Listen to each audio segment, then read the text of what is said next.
permettrai tout d'abord de saluer les internautes qui nous font l'honneur de partager ces moments de réflexion avec nous. Puis ensuite de dire, il n'y a pas de quoi jubiler pour avoir prévu cette situation qui est en train de se produire, à savoir que les autorités judiciaires, les instances judiciaires rétablissent la situation. Il faut reconnaître qu'à un moment donné, ce que l'on vivait ressemblait plutôt à du zèle de la part de certaines autorités préfectorales qui se sont permis de rejeter en masse les listes de l'opposition. Cela ressemblait vraiment à un acharnement et c'est pourquoi je disais justement que les gens pouvaient faire appel, interjeter appel auprès des instances, des cours d'appel ou tout simplement auprès de la Sénat parce que c'est aussi son travail. Me semble-t-il, nous avons été entendus et les gens ont agi en conséquence. Oui, si vous le voulez bien, on pourra y revenir, mais en fait, ce qu'il faut dire par rapport à la liste de Bougane Gueye Dany rejetée au niveau de Dakar, j'estime quand même qu'une élection comme pour quelqu'un qui brigue la mairie de la capitale, ça demande quand même une certaine rigueur dans l'application ou la préparation des documents à fournir. Une application stricte des règles de droit qui sont prévues par le code électoral. Alors, en fait, on va évacuer très rapidement cette affaire concernant Bougane Gueye Dany. Je pense que c'est quand même assez inquiétant pour quelqu'un qui aspire à gouverner le pays. C'est la deuxième fois que l'on vit quand même des situations assez rocambolesques.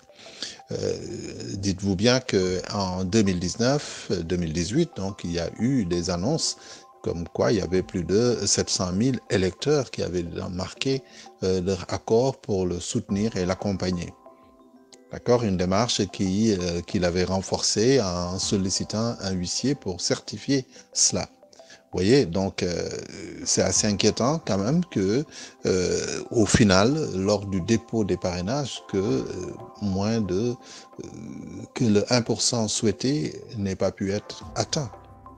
Donc ça a été un peu préoccupant. Donc ça montre quand même un certain problème pour ce qui concerne la maîtrise des textes qui organisent les élections. C'était le premier couac.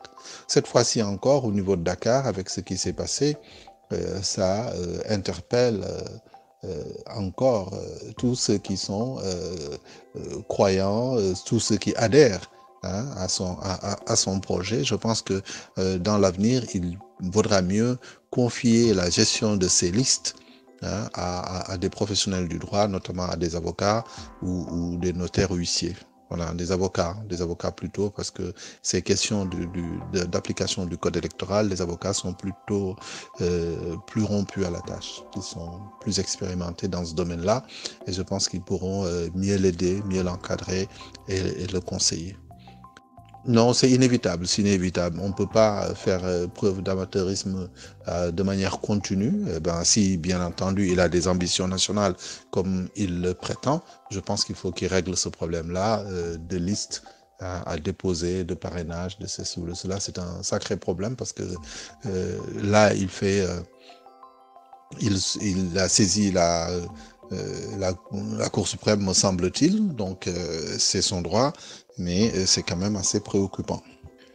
Oui, pour l'essentiel, il faut dire que c'est plutôt satisfaisant. La réaction des autorités judiciaires, des cours d'appel qui ont permis de rétablir en fait les différentes coalitions dans leurs droits. C'est plutôt ça qui était attendu, c'est ça qui est plutôt normal. D'accord? On ne peut pas, là où le code électoral prévoit la possibilité de compléter ou de modifier ou de faire un certain nombre de choses, qu'une autorité administrative se permette de s'opposer à cela. Ce n'est pas possible. D'accord? Le code offrait la possibilité à ces listes-là de pouvoir revenir dans les 72 heures, intervenir pour achever la formalisation. Le plus urgent dans ces cas-là, c'est de s'arranger pour éviter la forclusion, c'est-à-dire de déposer avant la clôture, avant 0 heure. Mais aussi, il faut dire que il faut que nos politiques abandonnent cette attitude qui consiste à aller vers les lieux de dépôt des listes qu'à la dernière minute. D'accord? Ils peuvent au moins le faire 1, 2 jours avant, dans le pire des cas, quoi. Mais attendre la toute dernière minute pour y aller, c'est quand même assez problématique.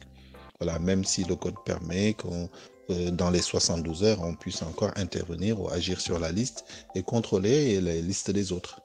Ça peut se comprendre. Oui, oui, non, non, non, il n'a pas outrepassé ses droits. C'est le code électoral qui permet aux candidats en lice, hein, de vérifier la conformité des autres listes qui sont déposées. C'est une disposition du code électoral. Monsieur Guirassy n'a pas du tout outrepassé ses droits. Oui, le fait qu'il intervienne lui-même, il est tête de liste localement. Bon, il a un mandataire, il peut. La loi prévoit que c'est le mandataire. La loi prévoit que le code électoral prévoit que c'est le mandataire qui est habilité à faire cela. Mais lui, en tant que candidat investi et tête de liste, il a aussi droit à un certain nombre de contrôles qu'il peut effectuer directement ou en demandant à son mandataire. Il peut accompagner le mandataire, par exemple. Il y a eu des excès à Kédougou, vraiment, ce qui s'est passé, ce n'est pas tolérable. Il n'est pas acceptable que l'on empêche quelqu'un de se prononcer ou d'exercer un droit. Et puis de gazer les personnes comme cela a été fait, c'est inadmissible. Dakar, c'est tout autre chose. Dakar, c'était une convocation au tribunal pour ce qui concerne le candidat de Yewwi Askan Wi, Barthélémy Diaz. Maintenant qu'il y aille, et en souhaitant être accompagné par des militants et des camarades, ça se comprend. Avec Ousmane Sonko, par exemple, ne pouvait pas s'éclipser parce que Barthélémy était là. Khalifa Sall non plus ne pouvait pas s'éclipser parce que Barthélémy était là. Il avait même porté le combat lorsque lui était dans la situation où se trouve aujourd'hui Barthélémy Diaz. Donc, comme on dit, ils étaient là pour rendre la monnaie de la pièce. Oui, oui, bah écoutez, ça peut se comprendre, hein. Aujourd'hui, Ousmane Sonko et Barthélémy Diaz sont liés par des liens qui sont plutôt forts. Maintenant, hein, on le voit. Ils sont très amis, il y a une certaine intimité. On dirait même en Wolof que ay xaritu benn bakkan lañu. D'accord? Ils sont devenus ay xaritu benn bakkan. Il est bien normal que, étant sur la même, étant membre de la même coalition, il est normal que Ousmane Sonko pèse de tout son poids pour justement aider à mobiliser non seulement les militants de Taxawu Dakar, mais aussi Taxawu Dakar, Taxawu Sénégal de Khalifa Sall et Barthélémy Diaz, mais aussi encourager les militants de PASTEF et les autres compatriotes à sortir s'ils estiment que ce qui arrive à Barthélémy Diaz n'est pas acceptable. Je pense qu'on doit aller vers un apaisement. De toute façon, ces élections-là, il faut les tenir.